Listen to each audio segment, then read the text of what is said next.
हमारे पिछले सत्र में हमने नैतिक शुद्धता आउटफिट के विषय को कवर किया था। वैसे यह एकमात्र विषय है जिस पर सोलोमन ने लगभग 3 अध्यायों तक बात की। अब मैं अध्याय 6 वर्ब पर वापस जाना चाहता हूं, जहां सोलोमन कुछ और ज्ञानवर्धक चेतावनियां भी प्रदान करते हैं। और पहली चेतावनी वित्तीय मामलों के बारे में है। एक धार्मिक व्यक्ति दूसरों के प्रति कंजूस नहीं होगा, लेकिन उसे एक ही समय में सावधान रहना होगा। और सोलोमन हमें यहां पहले पद में अपने पड़ोसी के लिए जमानत देने और किसी अजनबी के लिए अपनी प्रतिज्ञा देने के बारे में चेतावनी देते हैं। अब जमानत देने का मतलब है कि आप किसी और के कर्ज के लिए समान रूप से जिम्मेदार हो रहे हैं, जैसे कि किसी आड़ पर सह हस्ताक्षर करना। और सोलोमन अजनबी के लिए ऐसा करने के खिलाफ चेतावनी देते हैं, किसी ऐसे व्यक्ति के लिए जिसे आप वास्तव में अच्छी तरह से नहीं जानते। आपको परिवार के सदस्य के लिए ऐसा करने में भी सावधान रहना चाहिए। यह विचार करना चाहिए कि आप उस आड़, उस कर्ज को संभाल सकते हैं या नहीं, क्योंकि आपको ऐसा करना पड़ सकता है। अब मैं यहां 6ठे अध्याय में थोड़ी देर के लिए पद 16 पर जाना चाहता हूं, जहां सोलोमन हमें बताते हैं कि ऐसी 6 चीजें हैं जिन्हें प्रभु नफरत करते हैं, ही 7 जो उनके लिए घृणास्पद हैं। अब घृणास्पद वह चीज है जो प्रभु के लिए नैतिक रूप से घृणित होती है। वैसे यह हिब्रू अभिव्यक्ति 6 चीजें नहीं, यहां 7 यह संकेत देने का एक तरीका है कि वह सूची वास्तव में संपूर्ण नहीं है। बाइबल यह स्पष्ट करती है कि सभी पाप भगवान के लिए समान रूप से घृणास्पद हैं। सभी पाप पापमय हैं, लेकिन वह यहां केवल कुछ के बारे में बात करने जा रहे हैं। यह वास्तव में मुझे लगता है उत्साहजनक है, क्योंकि सुलेमान लिख सकते थे ऐसी 6000 चीजें हैं जिन्हें प्रभु नफरत करते हैं, नहीं 7000 जो उनके लिए घृणास्पद हैं। खैर यह सच है, लेकिन प्रभु इसे केवल 7 तक सीमित कर देते हैं, जैसे कि हमें, आप जानते हैं, सही दिशा में ले जाने के लिए एक प्रारंभिक बिंदु देने के लिए। अब सूची में सबसे पहले यहां पद 17 में घमंडी आंखें हैं, और यह अन्य लोगों के प्रति अहंकार को दर्शाता है। सुलेमान यहां जोड़ते हैं झूठी जीभ और निर्दोष रक्त बहाने वाले हाथ। खैर, आपको वास्तव में झूठ और हत्या को समझने के लिए किसी टिप्पणी की आवश्यकता नहीं है। यह प्रभु के लिए घृणास्पद होगा। पद 18 सूची में जोड़ता है एक दिल जो दुष्ट योजनाएं बनाता है। यह वर्णन करता है उन लोगों को जो हमेशा दूसरों को धोखा देने और चालबाजी करने में लगे रहते हैं। इसके अलावा सूची में यहां वे पैर हैं जो बुराई की ओर दौड़ने की जल्दी में रहते हैं। यह हमारे लिए उन लोगों की तस्वीर पेश करता है जो पाप से प्रेम करते हैं। वे पाप करने के तरीके खोज रहे हैं, वे उसके पीछे दौड़ रहे हैं, वे पाप करने के लिए जीते हैं। अंत में यहां पद 19 में प्रभु एक झूठे गवाह से घृणा करता है जो झूठ बोलता है और जो भाइयों के बीच फूट डालता है। तो भगवान धोखे से घृणा करते हैं, और भगवान उन लोगों से घृणा करते हैं जो भगवान के लोगों के बीच विभाजन पैदा करते हैं। अब आज हमारे पास जो समय बचा है, मैं कुछ पद पीछे जाना चाहता हूं एक विषय पर जिसे हम कई बार नीति वचन की पुस्तक में देखेंगे, और वह विषय है आलसी व्यक्ति। वह व्यक्ति जो काम से बचने के लिए कड़ी मेहनत करता है। और सुलेमान अपनी संग्रह में कई बार आलसी व्यक्ति का उल्लेख करेंगे, और एक बात जो वह बताते हैं वह है आलसी व्यक्ति की काम के प्रति नैतिकता की कमी। वह अविश्वसनीय है। अध्याय 10 और पद 26 में हम यह पढ़ते हैं, जैसे आंखों में धुआं वैसे ही आलसी व्यक्ति उन लोगों के लिए है जो उसे भेजते हैं। तो एक आलसी व्यक्ति आपको रुला देगा, जैसे आपकी आंखों में धुआं हो, क्योंकि आप उस पर भरोसा नहीं कर सकते।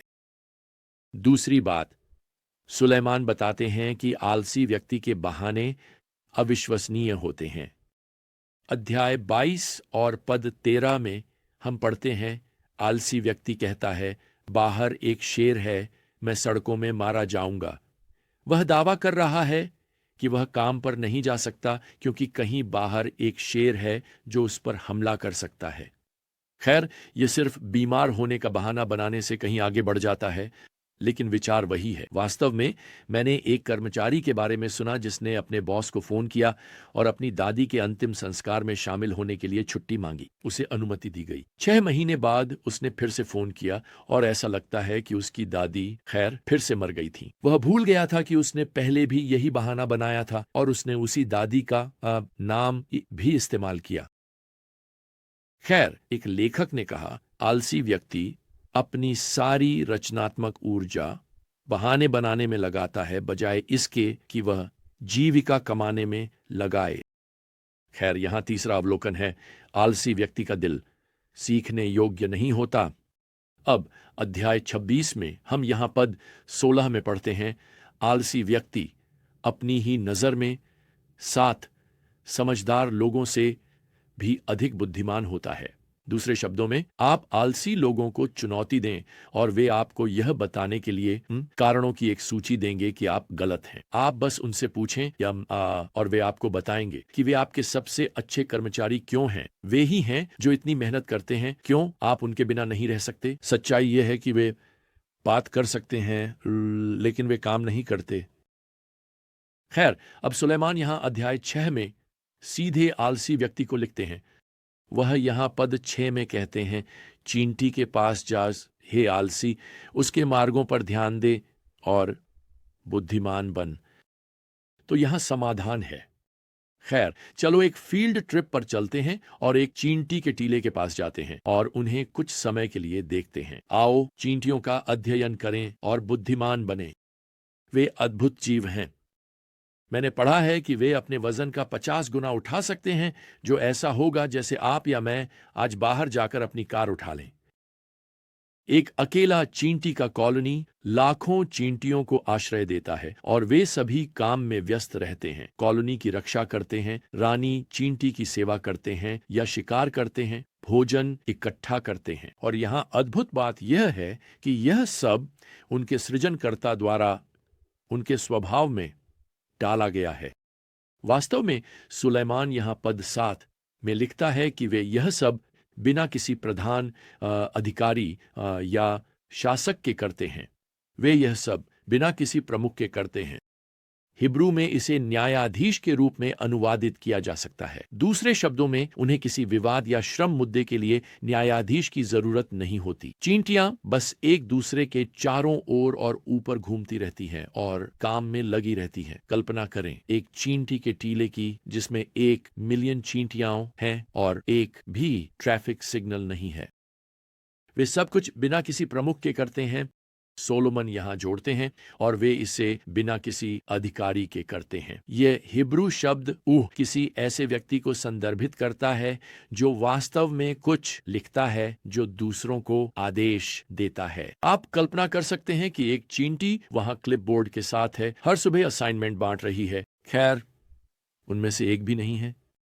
सोलोमन यह भी जोड़ते हैं कि चींटियां बिना किसी शासक के मिलकर काम करती हैं। वह कह रहे हैं कि चींटियों को अपने काम के प्रदर्शन को सुधारने के लिए किसी की आवश्यकता नहीं होती। उन्हें किसी की आवश्यकता नहीं होती कि कोई उनके अच्छे काम के लिए उनकी प्रशंसा करे। चींटियां आंतरिक रूप से प्रेरित होती हैं कि वे अपने सृष्टिकर्ता भगवान द्वारा दिए गए स्वाभाविक गुणों का पालन करें।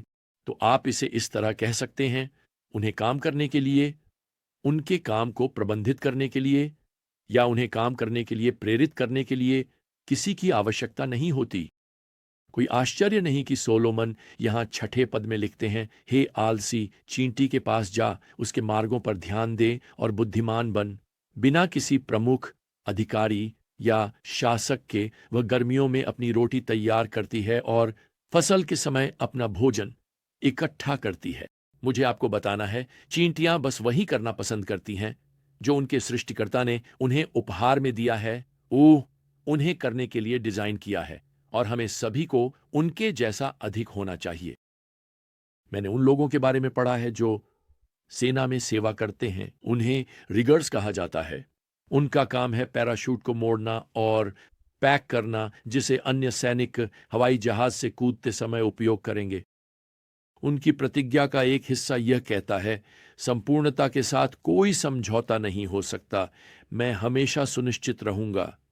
और खैर ऐसा इसलिए है क्योंकि वे जानते हैं कि उन्हें जीवन मृत्यु का काम करना है। क्या आप कल्पना कर सकते हैं कि आपको यह बताया जाए, अरे देखो, तुम आज दोपहर एक हवाई जहाज से कूदने वाले हो और तुम्हारा पैराशूट उस व्यक्ति ने पैक किया है, तुम जानते हो, जो वहां आलसी है, वह काम पर देर से आया, वाकई उसे अपने काम की परवाह नहीं थी, लेकिन हमें लगता है कि उसने पैराशूट को सही तरीके से मोड़ा है। तो यहाँ उस पैराशूट का उपयोग करो जो उसने तैयार किया है। ओह, मुझे संदेह है कि आप उसकी पैक की हुई पैराशूट के साथ अपनी पीठ पर कार से कूदने के लिए तैयार होंगे।